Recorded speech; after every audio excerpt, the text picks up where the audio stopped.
자, 우리 하나님 말씀 이사야 43장 18절로 21절 말씀입니다. 구약성경 1020면입니다.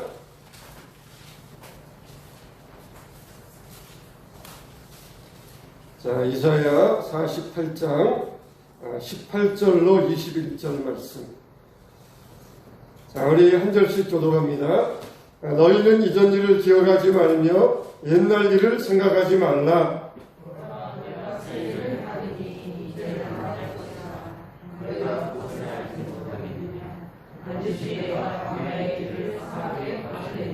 장차 들짐승 곧 승냥이와 타조도 나를 존경할 것은 내가 광야의 물을 사막의 강들을 내어 내 백성 내가 택한 자에게 마시게 할 것임이라.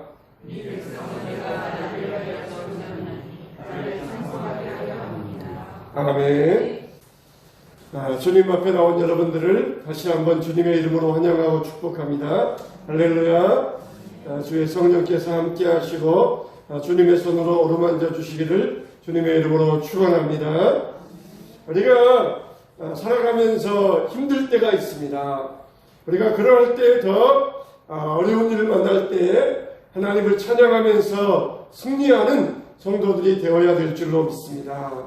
한 번은 어느 선교사님이 내가 이렇게 남들보다 더 힘들게 사역을 해야 되는가, 내가 이렇게 다른 사람들보다 더 어려운 사역을 해야 되는가, 그런 생각이 마음속에 들었어요.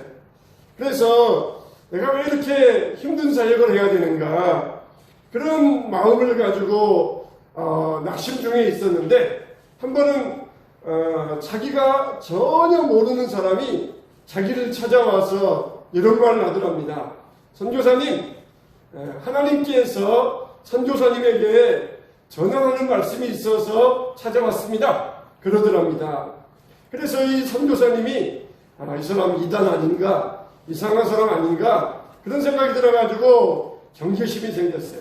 그래도 말 듣는 거야 뭐 힘든 일 아니니까 그래 한번 무슨 말인지 말해보십시오. 일단 말을 해봐야 들어봐야 무슨 말인지 알 수 있으니까 말해보십시오. 그러더라는 것입니다. 그러자 이 사람이 하는 말이 너 지금 요즘 힘들다 그런 말 하는데 제발 힘들다 말씀하지 말아라. 내가 더 힘들다 그러시더라는 것입니다. 그 말을 듣고 이 선교사님이 정신이 멍해졌어요. 하나님의 그 말씀이 마치 뭐와 같이 들렸냐면은 이 정도 가지고 힘들다 그러느냐? 앞으로도 얼마든지 힘든 일들이 있을 터인데 이거 가지고 힘들다 그러면은 어떻게 나와 함께 하면서 내 일을 할 수 있겠느냐? 그런 뜻으로 들리더라는 것입니다. 정말 그 말 한마디에 앞으로 그동안 그 후로 어떤 힘든 일이 있어도 힘들다 하지 않게 되더라는 것이에요. 사탄은 마지막 때가 되면 어떻게 합니까? 사람들에게 이마에 666의 표를 준다고 그랬어요. 그런데 우리 예수님께서도 믿는 자들의 이마에 어린 양의 인을 찍어주신다고 그랬어요. 그러니까 마지막 때가 되면은 사탄의 인을 받는 사람과 어린 양의 인을 받는 사람, 이 두 종류로 나누어지게 될 것입니다. 그런데 예수님께서 어린 양의 인을 받는 사람을 몇 명이라고 했습니까? 요한계시록에 보면은 14만 4천 명이라고 했어요. 14만 4천 명. 이거는 하나, 둘, 셋 숫자를 세워가지고 숫자대로, 문자대로 14만 4천 명이 아니라 이거는 구원받은 모든 사람들, 완전 줄 이야기예요. 구원받은 셀 수 없는 많은 사람들, 예수님과 함께 그 구름 위에 서 있는데 셀 수 없는 많은 사람들이 하나님의 노래를 부르더라 그랬어요. 셀 수 없는 사람들, 14만 4천 명, 이 사람들은 셀 수 없는 구원받은 사람들을 상징하고 있습니다. 이렇게 마지막 때가 되면은 사탄은 교회와 성도들을 공격을 해서 환난을 당하게 하겠지만 마지막 때가 되면은 역시 예수님께서는 믿는 자들을 보호하셔가지고 안전하게 하여 주신다는 것이에요. 이렇게 14만 4천 명, 셀 수 없는 구원받는 사람들, 그 무리들 가운데 우리들도 포함되어서 하늘 노래를 부르게 되시기를 축원합니다. 그런데 이 14만 4천 명은 어떤 사람이냐? 거짓말하지 아니하고 음행하지 아니하고 그리고 중요한 게 뭐냐? 어린 양이 어디로 인도하시든지 따라가는 자들이라 그렇게 말씀하고 있어요. 이 사람들은 입으로만 주여 주여 하는 자들이 아니라 구별된 사람들, 어린 양이 인도하는 대로 따라가는 그런 사람들이라 그랬어요. 그런데 이 마지막 때가 되면은 천사가 심판의 말씀을 선포합니다. 그리고 2명의 천사가 나와요. 2명의 천사가 낫을 들고 심판을 행합니다. 보통 우리는 낫을 하면 우리나라 사람들은 조그만 낫, 손을 들고 하는 낫을 생각하잖아요. 근데 이 서양에서는 긴 낫이 있습니다. 이 긴 막대기에다가 끝에 낫을 들어가지고 이렇게 한번 휘둘리는 그런 큰 낫이 있어요. 마치 보면은 창과 같습니다. 창을 들고 있는 것처럼 긴 낫을 가지고 이 추수를 하는데 2명의 천사가 나와요. 한 명의 천사는 어떤 천사이냐? 구름 위에 앉아있는데 그 머리에 금멸관을 쓰고 있어요. 이분이 누구입니까? 예수님이에요. 또 그리고 다른 천사가 나와요. 그런데 예수님께서도 낫을 가지고 추수하고 이 다른 천사도 낫을 가지고 추수하는데 예수님이 추수하는 추수는 알곡들입니다. 예수님께서 추수하는 이 알곡들은 예수님 품으로 들어옵니다. 그런데 천사가 추수하는데 그 천사의 추수는 모든 포도를 거두어 가지고 그 포도를 포도주 틀에 던지는데 거기에서 피가 나와 가지고 1만 6천 스타디온에 이르더라 그랬어요. 여기 1만 6천 스타디온은 이스라엘의 남쪽으로부터 북쪽까지의 거리를 말하고 있어요. 이스라엘은 우리나라의 면적이 강원도 면적밖에 안 되는데 길이가 오이와 같이 굉장히 깁니다. 그 거리가 약 340km예요. 그러니까 우리나라 이 길이 정도 부산에서 저기까지 서울 더 정도까지 그 정도 길이인데 면적은 좁아서 오이와 같이 긴 그런 면적을 가지고 있어요. 근데 이 1만 6천 스타디움이 이르더라. 이 말은 이 이스라엘 면적 전체, 이 말은 온 세계 전체, 온 나라 전체에 하나님의 심판이 이를 것을 상징하고 있습니다. 이렇게 예수님께서도 낫을 가지고 심판하시어서 알곡들은 품으로 모아들이시고 그리고 천사도 심판하여 가지고 그들은 포도주틀에 던지는데 진노의 포도주틀이더라. 그리고 포도주틀에서 뭐가 나옵니까? 포도즙이 나오는 것이 아니라 피가 나와요. 피가 나와가지고 온 세상에 이르러라. 이게 하나님의 진노의 형벌을 상징하고 있습니다. 여러분 정말 알곡들은 누구이고 축적이는 누구입니까? 알곡들은 힘들어도 주님을 배신하지 아니하고 주님을 따르는 사람이에요.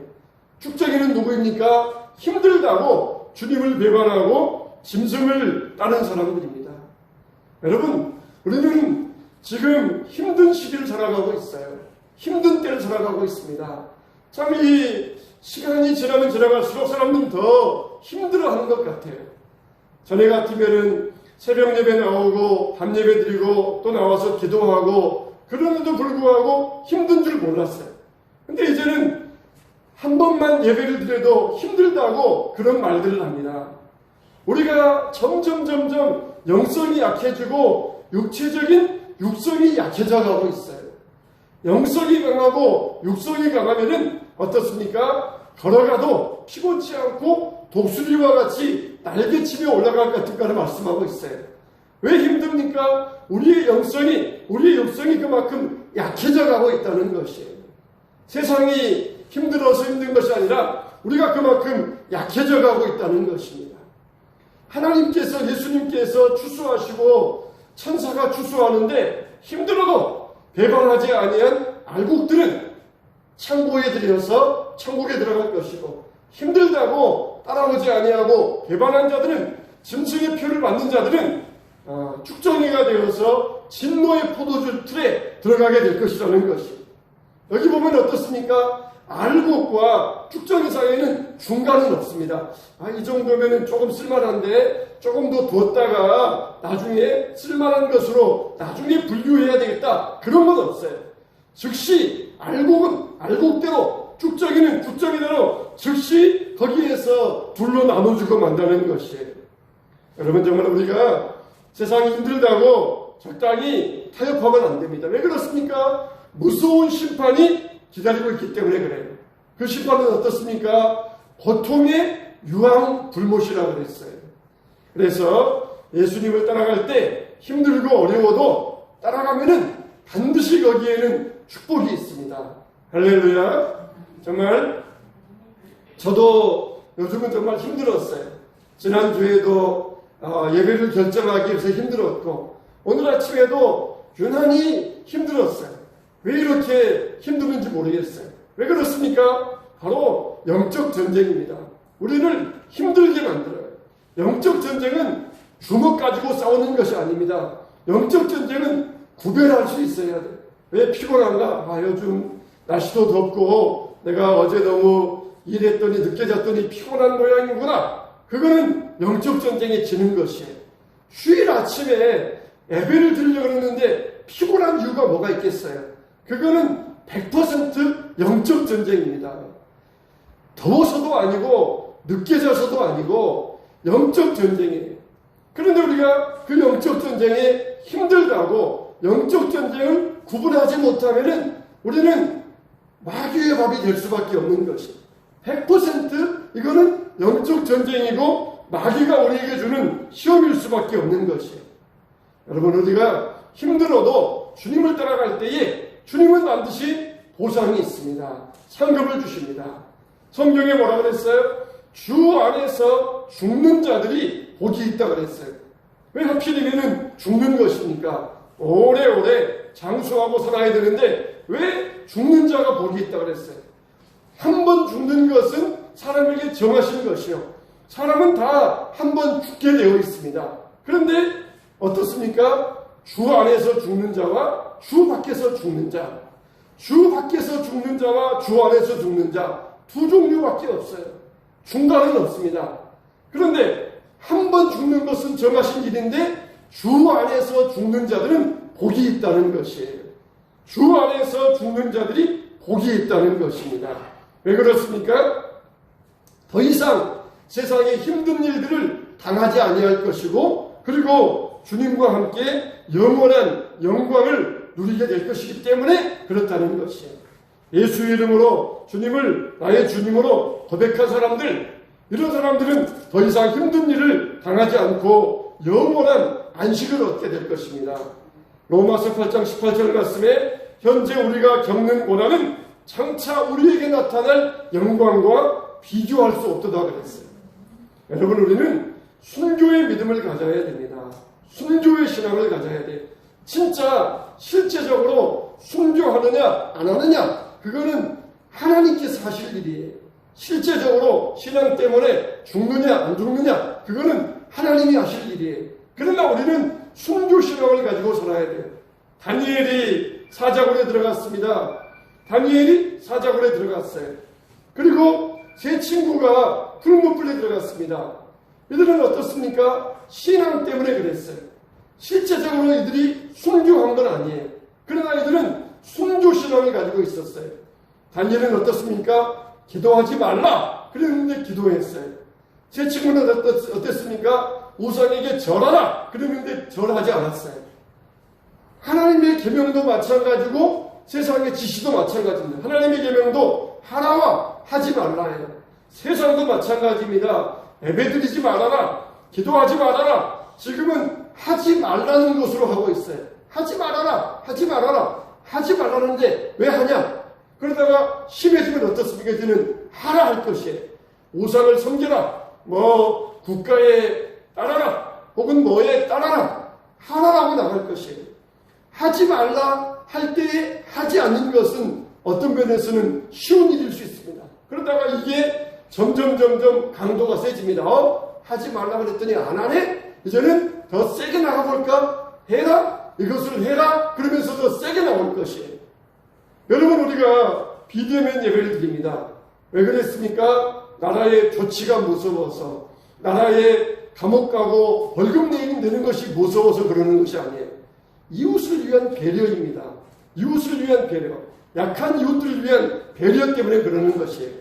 오늘 우리가 이렇게 대면과 비대면 예배로 드리고 있어요. 왜 그렇습니까? 약한 이웃들을 위해서 배려하기 때문에 그러는 것이에요. 그래서 오늘 우리가 예배 드리러 갈 때에도, 집에 나갈 때에도 인사는 안에서 하시고 밖에 나갈 때에는 한두 사람씩 조용하게 나가셔야 돼요. 무서워서가 아니라 이웃을 위한 배려 때문에 그러는 것이에요. 이웃을 위해서 배려하기 때문에 우리가 철저하게 교회에서도 방역 조치 다 행하고 정부의 조치에 대해서 부족함이 없이 다 행하면서 무서워서 두려워서 그러는 것이 아니라 약한 자들을 위해서 배려하기 때문에 그러는 것이에요. 그래서 사도 바울은 약한 자들이 시험 들지 않기 위해서라면 나는 고기도 먹지 않겠다 그렇게 말씀하셨던 거 아니겠습니까? 그래서 우리가 약한 자들을 위하여 배려하기 때문에 대면과 비대면 예배를 드리게 되는 것이에요. 그것도 우리가 2주간입니다. 2주간 동안이에요.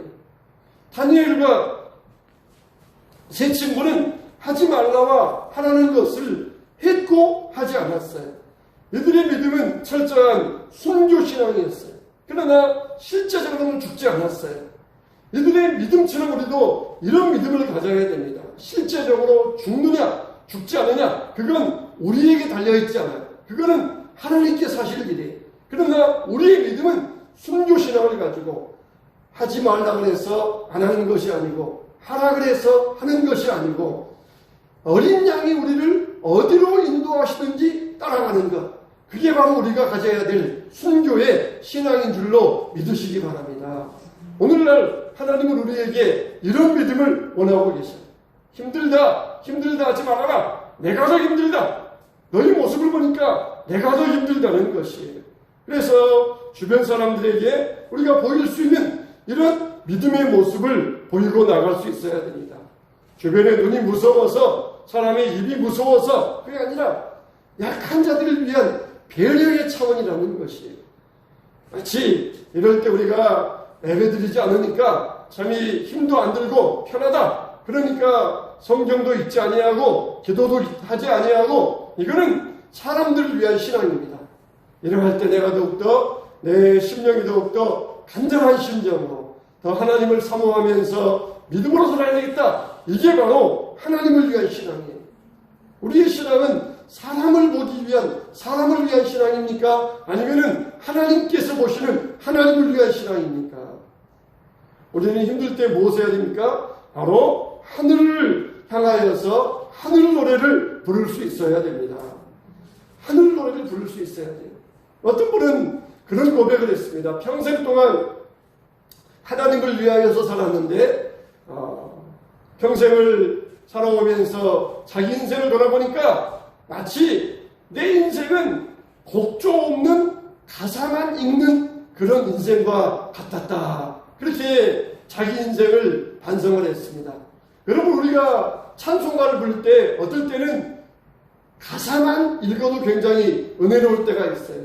정말 얼마 전에 우리가 모여서 예배드렸는데 또 이것도 주일을 위한 배려 때문에 이 노래를 부르면은 소리가 커지니까 우리 노래 부르지 말고 찬송가 찾아서 가사만 읽읍시다 그래서 보기에 그런 강림하사 찬송하게 하셔서 가사만 읽었었어요. 가사만 읽어도 은혜가 됩니다. 그러나 찬송을 부를 때만큼의 감동은 없어요. 찬송을 부를 때는 높낮이가 있습니다. 크기와 약할 때가 있어요. 그러니까 이 감동이 있어요. 감정이 있어요. 우리 인생이 가사만 읽는 인생이 아니라 찬송이 있는 인생이 돼야 돼요. 가사만 읽는 인생은 기뻐할 때 기쁨이 없습니다. 슬퍼할 때 슬픔이 없어요. 마치 노래를 피를 불어도 춤추지 아니하고 애곡을 하여도 슬퍼하지 않았다. 그 말과 똑같아요. 그냥 밋밋합니다. 평평합니다. 그냥 높낮이 고저가 없어요. 그러나 찬송이 있는 인생은 어떻습니까? 기뻐할 때 같이 기뻐하고 슬퍼할 때 같이 슬퍼하는 거예요.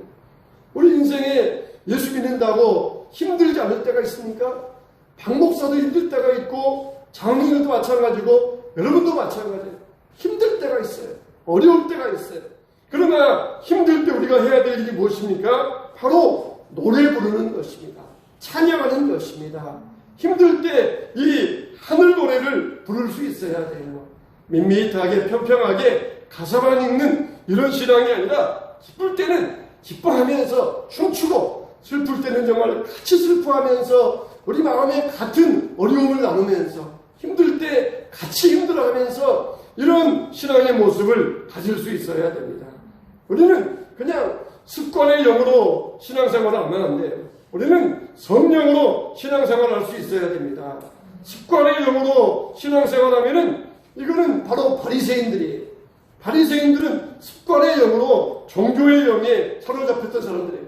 이들에게는 굉장히 열심히 있었어요.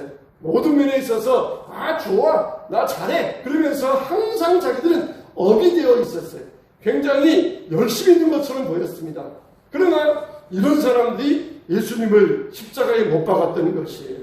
우리는 이런 습관의 영으로 따라가는 것이 아니라 성령으로 따라갈 수 있어야 됩니다. 성도에게는 하늘 노래가 있어야 돼요. 이게 바로 하나님께서 이루시는 새 일이라는 것이에요. 이 백성은 내가 나를 위하여 지었나니 나의 찬송을 부르려 하여 함이니라. 할렐루야. 이게 바로 하나님이 이루시는 새 일이라는 것이에요. 참 이 말씀 보면서 하나님이 정말 우리 교회를 위하여 이 말씀 주셨구나. 새 일을 이루는 교회, 어떤 일이 새 일일까? 어떤 일이 새 일일까? 이 백성은 내가 나를 위하여 지었나니 나의 찬송을 부르게 하려 합니다. 이게 바로 하나님이 우리에게 원하시는 새 일이라는 것이. 힘들다 그러면서 낙심하여 있지 말아라. 이럴 때, 힘들 때 너희들은 나를 찬양하여라. 힘들 때 하늘 노래를 불러라. 이 노래는 아무나 부를 수 있는 찬양이 아니에요. 어둠 속에서, 고난 속에서 부를 수 있는 찬양입니다. 바울과 실라가 감옥에 갇혔을 때 깜깜한 지하 감옥에서 비단 좀 없는 곳에서 무엇하였습니까? 기도하고 찬양하였더라. 그럴 때 옥의 터가 흔들리면서 옥문이 열리고 갇혔던, 매였던 착고가 다 풀려지게 되었던 것입니다. 우리가 힘들 때 하나님을 찬양하면은 닫힌 문들이 열려지게 될 것입니다. 지옥의 터가 흔들리게 될 것입니다. 지옥의 권세가 물러가게 될 것입니다. 바로 이런 진심 어린 찬양의 기회가 바로 어느 때인 바로 지금이 바로 그런 기회입니다. 바로 그런 기회가 지금이에요. 바로 이런 축복의 때가 지금입니다. 고난 중에 찬송을 드릴 기회가 바로 지금입니다. 우리의 찬양, 정말 두 사람이 합심하여서 찬양할 때에 옥터가 흔들리고 옥문이 열리고 착고가 풀렸던 것처럼 우리가 함께 하나님을 찬양할 때에, 하늘 노래를 부를 때에 우리를 결박하고 우리를 억압하는 모든 우겨 쌓이는 것들이 다 풀려지게 될 줄로 믿습니다. 우리는 순교의 믿음을 가지고 하나님을 바라볼 수 있어야 돼요. 주 안에서 죽는 자들이 복되다는 것입니다. 한 부부가 결혼을 하게 되었어요. 그래서 아이를 임신하고 아이를 낳게 되었습니다. 의사가 말하기를 아이가 기형아이입니다. 이런 아이는 낙태시키는 게 좋겠습니다. 그런데 이 부부는 부모님과 의논하여서 아이를 낳기로 결심을 했어요. 그리고 때가 되어서 이 아이를 낳았습니다. 아이가 심하게 심장도 좋지 아니하고 심하게 좋지 아니하는 상태 가운데서 아이가 태어났어요. 그리고 이 아이가 태어난 지 1시간 만에 세상을 떠나고 말았습니다. 이 젊은 부부가 얼마나 힘들고 낙심이 되었습니까? 그 모습을 보던 부모님들이 하시는 말씀, 얘들아, 정말 1년만 살다가 세상을 떠난 사람도 있고 100년을 살다가 세상을 떠난 사람도 있고 1시간 만에 세상을 떠나는 사람이 있지만은 정말 누가 잘 살았는지는 오직 하나님만이 아실 것이다. 주 안에서 죽는 자들이 복이 있느니라. 이 말씀으로 크게 위로를 얻었습니다. 여러분, 정말 누가 복이 있습니까? 주 안에서 죽는 자들이라는 것이요. 우리가 죽어야 됩니다. 그래서 바울과 실라와 같이 감옥 속에 있다 할지라도 힘들다 말하지 말고 하나님을 찬송할 수 있어야 됩니다. 이렇게 감사하며 찬양하는 두 명만 있다 할지라도 감옥문을 흔들 수가 있고 세상의 터를 흔들 수가 있는 것입니다. 우리는 정말 구원받은 성도들만이 이런 노래를 부를 수가 있어요. 한 사람이 공중전화 박스에 들어갔어요. 그래서 공중전화 박스에서 전화를 하고 나오려고 했습니다. 그런데 공중전화 박스의 문이 잠겨져 버린 것이에요. 아무리 공중전화 박스의 문을 열려고 해도 열리지가 않았습니다. 1시간 동안 열려고 하다가 찐이자 빠졌어요. 생각을 해보니까 아내가 지금 공중전화 안에 있지. 그러면서 119에 전화해서 119에 도움을 청했어요. 그런데 119가 오는 도중에 한 초등학생이 지나가다가 그 문을 열어주었습니다. 어떻게 열어주었겠습니까? 이 문을 안에서 당기고 열어야 되는데 안에서 밀려고만 하니까 1시간 내내 힘을 써도 문이 열리지 않았어요. 근데 지나가던 초등학생이 밖에서 밀어주니까 그 문이 쉽게 열렸던 것입니다. 우리의 인생도 마찬가지입니다. 우리의 인생 열리지 않은 문을 열려고 밀려고 하면은 힘만 들고 찐이 빠져요. 그러나 하나님께서 주시는 믿음의 방향이 있어요. 그 방향대로 문을 당기면은 우리 앞에 문은 열려지고 우리는 순탄한 길을 갈 수가 있습니다. 힘들게 밀고 있으니까 힘만 들고 문은 열리지 아니하고 인생은 역경이고 인생은 고난이에요. 하나님의 방향을 따라서 어린 양이 어디로 인도하시든지 따라가는 자들. 정말 여러분, 사는 것은 어렵지 않습니다. 죽는 것이 어려워요. 사는 것이 왜 어렵지 않습니까? 우리는 어린 양이 어디로 인도하시든지 따라가기만 하면 되니까 사는 것은 어렵지 않아요. 사는 것은 쉬워요. 하나님께서 원하시는 방향대로만 나가면 되니까 사는 것은 쉬워요. 죽는 것이 어렵습니다. 어린 양이 어디로 인도하시든지 따라가기만 하면 되는 것이에요. 어린 양이 나를 어디로 인도하시는가? 어린 양이 가는 방향이 어느 방향인가? 믿음의 방향이 어느 방향인가? 그것만 보고 따라가면 쉬워요. 근데 이걸 역행해가지고 자꾸 하늘을 바라보면서 하늘 노래를 불러야 되는데 자꾸 땅에 얽매여가지고 땅의 값만 추구하니까 힘들다, 어렵다, 피곤하다 그러면서 원망 불평하면서 감사가 사라져가고 있지 않습니까? 우리가 정말 인생이 피곤하고 날씨가 더워서 힘든 게 아니에요. 인생의 역방향으로 나가는 거니까 힘들어지고 피곤해지는 거 아니겠습니까? 주님을 따라가고 어린 양이 어디로 인도하든지 따라갈 때 우리 인생은 순경이 될 것이며 우리의 믿음은 승리하는 신앙이 되게 될 것입니다. 얼마나 쉬운 일입니까? 힘들 때에도 노래 부르는 자가 되어야 됩니다. 새일은 언제 일어납니까? 나의 찬송을 부르게 하려 합니다. 하나님을 향하여 찬송할 때 하나님께서 새일을 이루어 주신다는 것입니다. 주님을 바라보면서 찬양하시기 바랍니다. 새일은 하나님께서 이루어 주십니다. 새일은 하나님께서 도모하시고 하나님께서 시작하시고 하나님께서 이끌어 가십니다. 찬양할 때 하나님께서 우리를 위하여 새일을 이루어 주시고 옥문을 열어주시고 문제의 문들을 열어주실 것입니다. 힘들 때 찬양하시기 바랍니다. 이럴 때 더욱더 하나님을 높이시기 바랍니다. 14만 4천 명이 그들이 하는 일이 무엇입니까? 하나님을 찬양하였다. 찬양하는 일이었어요. 우리도 이와 같이 하나님을 찬양하면서 비록 세상은 거슬린다 할지라도 하나님을 향하여서 하나님의 방향으로 나갈 때, 하늘 방향으로 나갈 때 하나님이 우리를 위하여 길을 열어주시고 홍해에 길을 내주시고 광야에 물을 내주시고 우리를 위하여 새일을 이루어 주실 것입니다. 이런 은혜가 우리 모든 성도들 가운데 여러분의 삶 가운데 일어나게 되시기를 주님의 이름으로 축원합니다.